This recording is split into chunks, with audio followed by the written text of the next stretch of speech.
Grabe, magdadamo lang ako, nag-video-video pa.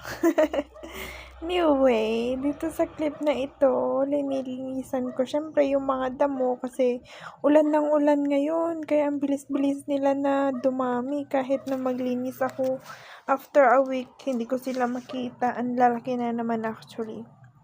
And then, ano bang kwan nito? Si Silver Variegation na Marpin. Oo. Silver Variegation niya ng Marpin. Ang dami-dami niyang pops, pero hindi ko na lang kung saan napunta. Ito naman si Variegated Ticket at, meron akong namatay.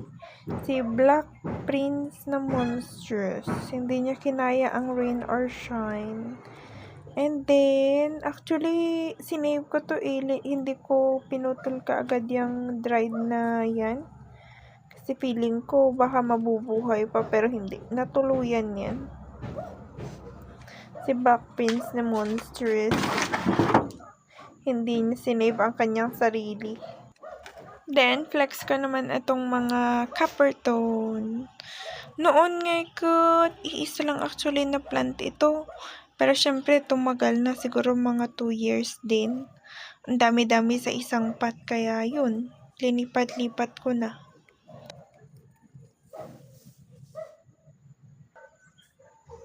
Itong agave naman na ito, na nakalimutan ko na yung pangalan, grabe ang damo niya.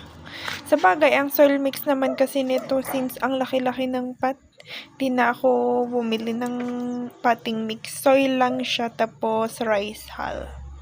Pero happy-happy naman yung plant. And then, ito si quadricolor na agave. Kaalis ko lang actually ng mga damo dyan.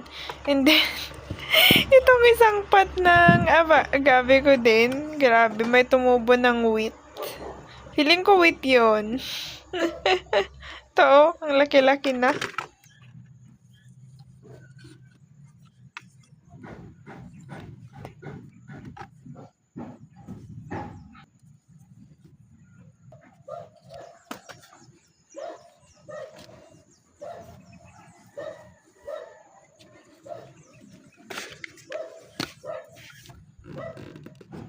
Yan, nahilo na ba kayo sa aking pag-move ng camera? My goodness, hindi ako makahanap ng magandang pwesto. Anyway, ito pala is linilinisan ko na din siya. Ginugurong ko yung mga plants ko since madaming dried leaves. Ito pala is si Psyche na medyo matagal na din sa akin. Tas hindi ko talaga to nariripat. Or rinipat ko naman siya dyan na pot, pero hindi ko po siya linagay sa maganda talaga na pot. And then, ito naman si Don Don na maganda pa din. Meron lang dried leaves.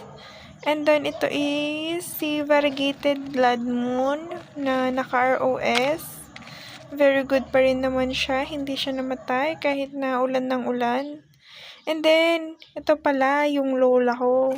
Ang daming hindi naman madaming namatay, pero hindi ko alam kung bakit siya nagkaroon ng stem rot. Pero ito na siya, tinatry kong i-save, hopefully. I don't know kung masasave pa yan. Baka ang theory ko sa mga ganito kasi is nagtatanggal ako ng dried leaves tapos umuulan. Syempre, may open wound, kaya siguro doon nag-start, I don't know. Pero yan, tinatanggal ko siya ng one hand kasi alam mo na, video is life. Ito yung mga sakis na linagay ko lang dyan sa bato since hindi sila maganda sa akin. And then, ito yung sa bakuran lang namin. And then, kitang-kita naman, very dark yung clouds. Flex ko ulit yung mga makukulay kong mga sakis. Super duper. Gaganda nila ngayon. Diba? Happy-happy talaga sila pag tag-ulan. Very colorful. Si Jelly Bean ko, yun lang ang natirang leaves niya. Ito si Roma. Ito si Frank Reynelt.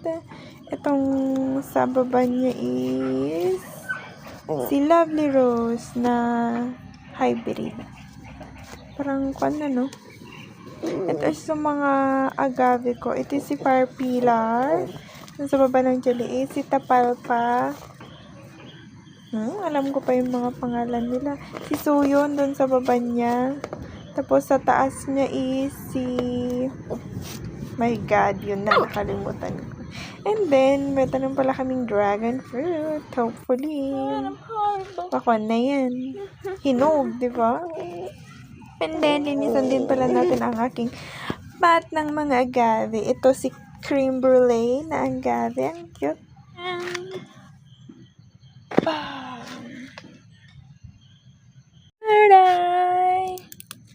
I will love some flowers.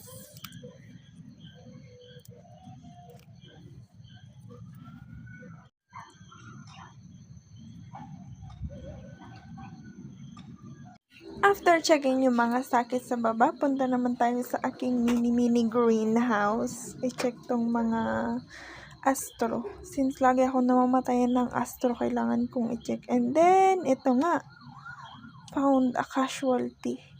Ang cute pa naman nito. 5 ribs. Ito na astro. Itong isa nagsistart pero hindi naman pa namatay, kaya siguro iwan ko muna, baka mag-survive.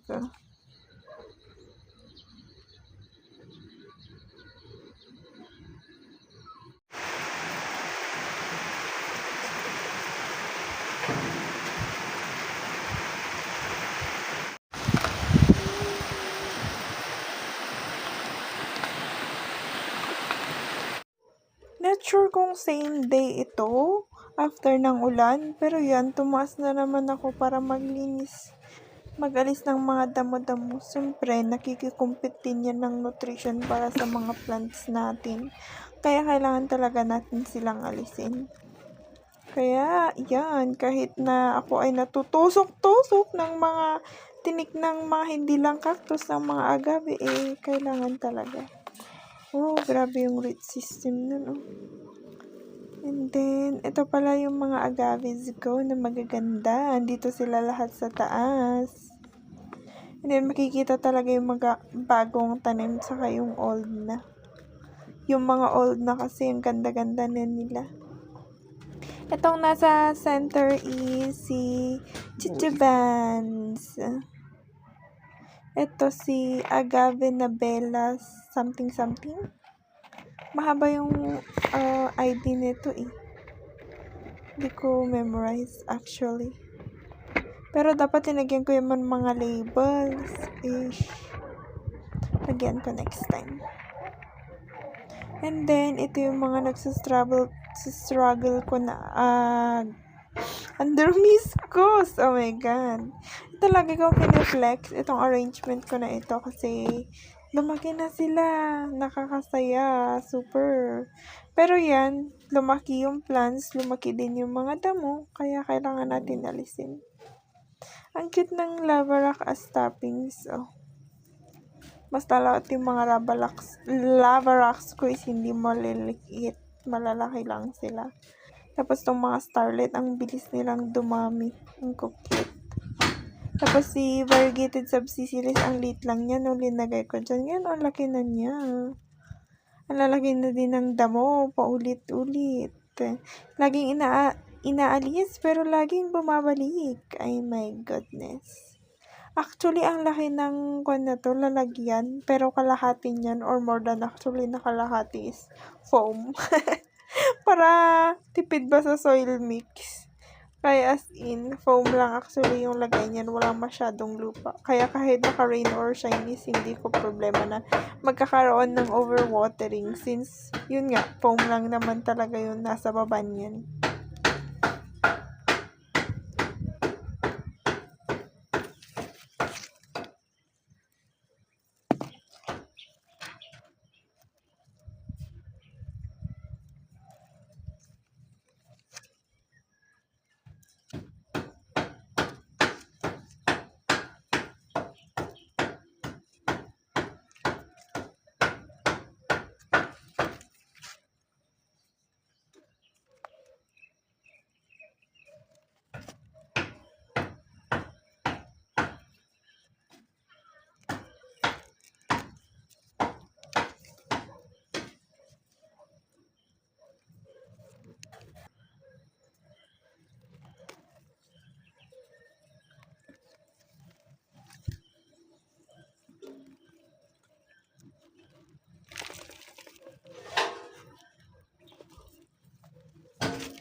Ay, oh.